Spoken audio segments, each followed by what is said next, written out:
여러분 반갑습니다. 오늘도 새벽 돌베개에 나오신 모든 성도님들을 주님의 이름으로 환영합니다. 주의 은혜로 우리 모두가 금요일을 이렇게 또 시작하게 됩니다. 오늘도 하나님이 주시는 에스라서 말씀 함께 잘 묵상하고 또 이 말씀에 힘입어서 이 하루도 잘 살아가는 우리 모두가 되면 좋겠습니다. 오늘 우리에게 주시는 하나님의 말씀은 에스라 9장 15절의 말씀입니다. 그렇지만 주 이스라엘의 하나님, 주님은 너그러우셔서 우리를 이렇게 살아남게 하셨습니다. 진정 우리는 우리의 허물을 주님께 자백합니다. 우리 가운데서 어느 누구도 감히 주님 앞에 나설 수 없습니다. 아멘. 오늘은 에스라 9장의 말씀을 갖고 기록은 기도만큼 중요합니다. 기록은 기도만큼 중요합니다. 이런 제목으로 함께 하나님 말씀을 나누도록 하겠습니다. 오늘 본문은 어제 드려진 에스라의 그 기도의 내용이 이어지는 말씀입니다. 에스라는 이스라엘 땅에서 벌어지고 있는 일들을 보고 큰 충격을 받습니다. 그래서 자신의 옷을 찢고 수염을 뜯는 일까지 하게 되지요. 그렇다면 이후로 에스라는 어떻게 하면 될까요? 어제에 이어서 오늘도 에스라는 하나님 앞에서 하나님께 나아가서 기도를 드립니다. 오늘 그의 기도의 내용을 보면 그는 과거에 대한 기억으로부터 기도를 시작합니다. 에스라는 바빌로니아 포로 사건을 종살이로 묘사합니다. 바빌로니아의 포로로 잡혀가고 종살이를 그곳에서 하게 된 것이지요. 그런데 놀라운 것은 그 기간 동안에도 하나님의 은혜가 이스라엘 백성들 가운데 임했다는 것입니다. 하나님의 은혜로 그들은 생명을 이어갈 수 있었고 결국은 유다와 예루살렘으로 돌아와서 이스라엘을 다시 재건할 수 있었습니다. 무너진 성전은 다시 세워질 수 있었고 무너진 모든 곳들은 다시 쌓아 올릴 수 있었습니다. 그리고 그들이 그토록 바라던 하나님 앞에서의 하나님 백성의 그 평안한 일상을 다시 회복할 수 있었던 것이지요. 이 모든 것들은 당연히 하나님의 은혜에 기인한 일들입니다. 이 기도에 이어서 에스라는 하나님의 이 은혜에 대한 이스라엘 백성들의 기막힌 반응을 보고합니다. 마치 고해성사를 하듯 그렇게 하나님께 기도를 드립니다. 하나님의 은혜에 대한 이스라엘의 백성은 정말 뜻밖입니다. 하나님의 은혜가 이렇게까지 있었음에도 불구하고 이스라엘은 하나님의 계명을 저버립니다. 하나님께서 일찍이 예언자들을 보내셔서 이방 백성들과의 결혼을 금지하시고 이 모든 일들이 하나님 앞에서 얼마나 역겨운 일인지를 말씀해 주셨습니다. 사전 경고가 있었고 이미 당부의 말씀이 있었던 것이죠. 경계하고 주의를 기울여야 할 내용들은 이미 전해졌던 것입니다. 이스라엘 땅에서 온전히 살아가려면 죄가 파고들 틈을 주지 않아야 한다고 하나님께서 누누이 말씀해 주셨던 것입니다. 그러나 이스라엘 백성들은 그렇게 하지 않았습니다. 그 결과 이스라엘은 자신들이 저지른 그 죄악의 결과를 고스란히 짊어지게 됩니다. 이스라엘의 이 죄악의 모습은 정말 하나님의 은혜에 대한 놀라운 반응입니다.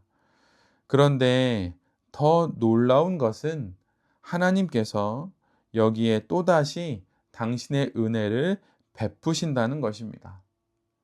그래서 하나님께서 이스라엘의 이 모든 죄악들에 대하여 가벼운 벌만을 내리셔서 이스라엘을 다시 살아남게 하십니다. 다시 한번 기회를 주신 것이지요. 그런데 다시 한번 이스라엘은 조상들이 범했던 그 죄악을 짓고 맙니다. 이것이 에스라가 하나님께 올려드렸던 그 기도의 내용들입니다. 참으로 어찌할 도리가 없는 것처럼 읽혀집니다. 에레미야 13장 23절에 기록된 그 말씀처럼 사람이 그 피부색을 바꿀 수 없고 표범이 그 무늬를 지울 수 없듯이 이스라엘은 또다시 하나님께 죄를 짓고 맙니다. 회생할 방도가 없어 보입니다. 하나님께서 기회를 주고 또 주어도 결국 또다시 죄를 짓는 이 이스라엘의 모습을 보며 정말 희망이 없다고 느껴집니다. 이렇게 드려진 에스라의 기도의 그 마지막은 다음과 같은 문장입니다. 우리 가운데서 어느 누구도 감히 주님 앞에 나설 수 없습니다. 참으로 맞는 말입니다. 의인은 없나니 하나도 없다는 그 말씀밖에 하나님께 드릴 기도가 없습니다. 그리스도인으로 살아가는 우리도 오늘 본문의 이스라엘과 그런데 사실 크게 다르지 않습니다. 우리에게 하나님의 말씀이 부족함 없이 들려오지만 우리도 언제나 그 말씀에 따라 살아가기보다는 엇나간 선택과 결정들을 하면서 이 땅의 삶을 살아가지요. 우리가 들어야 할 또 들은 하나님의 말씀이 부족한 것이 아니라 그 말씀들을 따르는 순종이 모자란 것을 우리 모두도 하나님 앞에 고백할 수밖에 없습니다. 성장하고 성숙하지 않는 신앙의 원인은 과거의 실수를 그대로 반복하기 때문입니다. 내가 어디서 떨어졌는지, 어느 부분에서 미끄러졌는지를 기억하고 또한 기록하면서 그것을 반복하지 않으려고 할 때, 비로소 우리는 더욱더 거룩한 성도가 될 수 있는 것이지요. 여러분도 아시겠지만 오래전에 박지성 축구 선수가 썼던 초등학교 때의 축구 일기가 공개된 적이 있습니다. 초등학교 시절 축구를 하며 갖게 되었던 생각들을 기록하고 훈련했던 내용들을 그림으로 그려놓았던 그 일기장이 방송 중에 공개한 적이 있습니다. 박지성 선수가 세계적인 선수가 된 것에는 정말 성실한 훈련도 있지만 많은 조건과 또 상황에도 불구하고 그 가운데 늘 언제나 일기장과 같은 그런 기록하는 습관이 있었기 때문입니다. 기록을 통해 그날의 자신의 모습들을 되돌아보면서 성장하고 성숙하게 된 것이지요. 신앙 생활에서도 마찬가지입니다. 기록을 통해 지난날의 자신을 돌아보고 앞으로 가야 할 그 길의 방향이 흐트러지지 않게 그렇게 잘 살피는 것이 우리의 거룩한 신앙 생활에도 아주 유익이 됩니다. 기록은 기도만큼 중요합니다. 그리고 기억은 또한 기도만큼 중요합니다. 흔들리는 마음과 죄의 유혹 앞에 기록해 두었던 지난날의 신앙의 여정이 있다면 우리는 조금은 덜 흔들리면서 우리의 이 신앙 인생을 살아갈 수 있게 되는 것입니다. 지난날의 은혜를 기록해 두었다면 그것을 보면서 다시 그 은혜를 기억하고 조금은 더 하나님 앞에서 신실하게 살아갈 수 있게 되는 것이지요. 쉽게 날아가 버리는 말과 생각이 아니라 그것들을 붙잡아 글로 적은 기록을 통해 하나님의 은혜를 기억하고 그 은혜에 맞추어서 매일매일을 잘 살아가는 우리 모두가 되어야 할 것입니다.